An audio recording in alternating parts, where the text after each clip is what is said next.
စန်တိုဘူးလေးပေါ့နော်ဘလို့အတုပ်စားလဲလို့မေးလို့မလို့ပြောပြပါဒါစန်တိုဘူးပထမဆုံးလှီးရပေါ့နော်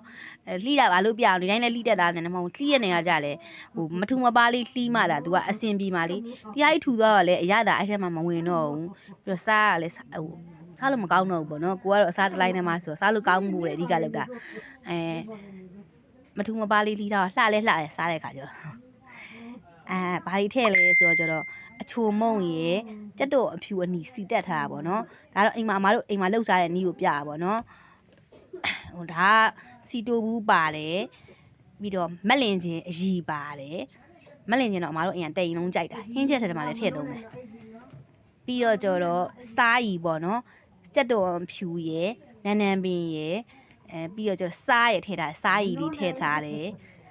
အဲ့ဒါပြီးတော့ကျတော့ငရုတ်သီးပါတယ်မြေပဲဆန်လှော်တာကိုထောင်းထားတာပေါ့နော်အဲ့ဒါပါတယ်နှမ်းပါတယ်